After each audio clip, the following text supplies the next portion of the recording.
अगर आपने इस चैनल को सब्सक्राइब नहीं किया तो जल्दी से इस चैनल को सब्सक्राइब करें और भारत की सबसे डरावनी घटनाएं सुनें। दोस्तों, आप देख रहे हैं हॉरर नेटवर्क। आज की कहानी हमसे शेयर की है महाराष्ट्र के रहने वाले दीनू काका ने। दीनू काका बताते हैं कि मेरा एक दोस्त जिसका नाम राजू था, राजू एक कंपनी में ब्रांच मैनेजर का काम करता था महाराष्ट्र के औरंगाबाद में। एक दिन राजू ऑफिस से घर आने में लेट हो गया। सर्दी का मौसम होने के कारण रात भी जल्दी हो गई थी।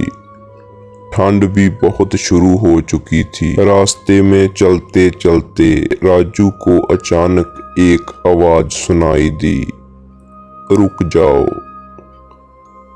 राजू वहीं पर रुक गया और पीछे मुड़कर देखा, लेकिन पीछे कोई भी नहीं था। फिर से वही आवाज सुनाई दी, सामने देखो। जैसे ही राजू ने सामने देखा तो उसे जमीन पर कुछ चमकती हुई चीज दिखाई दी। राजू दौड़कर उस चीज के पास गया और देखा तो ये कोई साधारण चीज नहीं थी, बल्कि एक चमकता हुआ हीरा था। उसने वह हीरा अपने हाथ में लिया। उसकी चमक देखकर राजू खुश हो गया, लेकिन राजू को क्या पता था ये हीरा कोई साधारण हीरा नहीं है, बल्कि एक मायावी हीरा है। अचानक उस हीरे में से आवाज आई, अगर तुम और हीरे चाहते हो तो जमीन को खोदो जिस पर तुम खड़े हो। इस जमीन के नीचे बहुत सारे हीरे हैं। राजू खुश हो गया। उसने उस हीरे को अपनी जेब में डाला और अपने हाथों से उस कच्ची जमीन को खोदना शुरू कर दिया।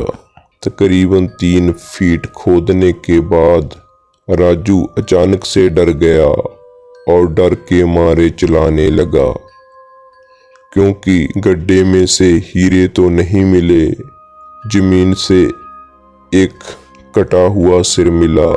अचानक वह सिर हवा में उड़ने लगा और बोला, डरो मत, मैं तुम्हें कोई हानि नहीं पहुंचाऊंगा। मैं तुम्हें बहुत सारे हीरे जवाहरात भी दूंगा, बस मेरी बात ध्यान से सुनो। मैं जहां जाता हूं वहां मेरे पीछे चले आओ।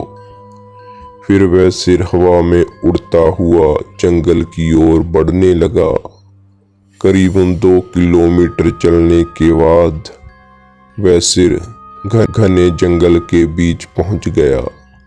फिर उस सिर ने राजू से कहा, इस जमीन के भीतर बहुत सारे हीरे मोती जवाहरात छुपे हुए हैं, इस जमीन को खोदना शुरू करो। राजू खुश हो गया और जमीन को खोदना शुरू कर दिया। खोदते खोदते उस जमीन के नीचे हीरा मोती नहीं मिला, बल्कि उस सिर का कटा हुआ धड़ मिला। उस सिर ने कहा, अब तुम्हें आखिरी काम करना है, उसके बाद तुम्हें माला माल कर दूंगा। तुम्हें कहीं से भी 1 लोटा खून लाना होगा। राजू बोला, 1 लोटा खून? पर मैं 1 लोटा खून कहाँ से लाऊंगा? उस सिर ने कहा, चलो मेरे साथ चलो। वो डरावना चेहरा राजू को साथ लेकर थोड़ी दूर पर एक सुनसान इलाके में बनी एक झोंपड़ी पर पहुंचा। उस झोंपड़ी में एक इंसान को जाते हुए देखा। वो सिर बोला, उस इंसान को मारकर उसका खून ले आओ। राजू डर गया और बोला, नहीं नहीं, मुझसे ये नहीं होगा, मैं ये नहीं कर सकता। अगर तुमने ये काम नहीं किया तो मैं तुझे बहुत बड़ी मुसीबत में डाल दूंगा। फिर तुम्हारी पूरी जिंदगी नरक बन जाएगी। राजू ने हाथ जोड़कर कहा, मुझे माफ कर दो। अगर मैंने उस आदमी को मार दिया तो पुलिस मुझे गिरफ्तार कर लेगी और मुझे जेल जाना पड़ेगा। उस सिर ने अपने तंत्र मंत्र की शक्ति से एक छुरी और एक लोटा प्रकट किया और गुस्से से बोला, अगर तुम मेरा ये काम नहीं करोगे तो मैं तुम्हारे पूरे परिवार को मौत के घाट उतार दूंगा। राजू ने मजबूरी में आकर उस आदमी को मार डाला और उसका खून लेकर उस सिर के पास गया। वो सिर खून को देखकर बहुत खुश हुआ। ये खून मेरे शरीर पर डाल दो। सिर के कहने पर राजू ने खून को शरीर पर डाल दिया। फिर कुछ ही देर में वो कटा हुआ सिर उस शरीर से जुड़ गया। ये सब देखकर राजू की डर के मारे हालत खराब होने लगी। वो उस भूत को देखकर काफी डर गया था। जैसे ही वो भूत जिंदा हुआ तो जोर जोर से हंसने लगा और डरावनी आवाज में बोला, तुमने बहुत बड़ी गलती कर दी है। तुमने मुझे जिंदा कर दिया। अब मैं सिर्फ तुम्हें ही नहीं बल्कि इस पूरे शहर को मौत के घाट उतार दूंगा। डर के मारे राजू के मुंह से आवाज भी नहीं निकल पा रही थी।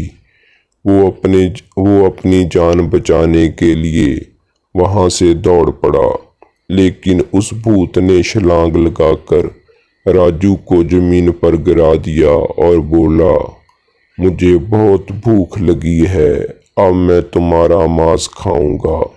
जैसे ही वो भूत मांस खाने के लिए आगे बढ़ा कि तुरंत ही उसका सिर धड़ से फिर से अलग हो गया।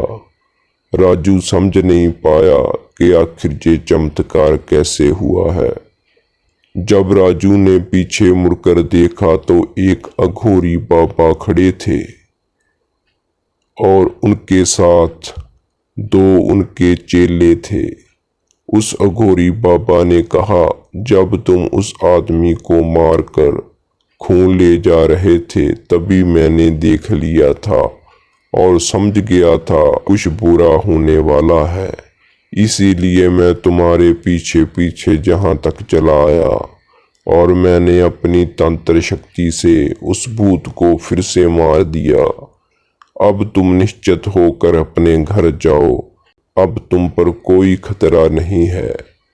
आज भी राजू उस बात को याद करता है तो उसकी रूह कांपने लगती है।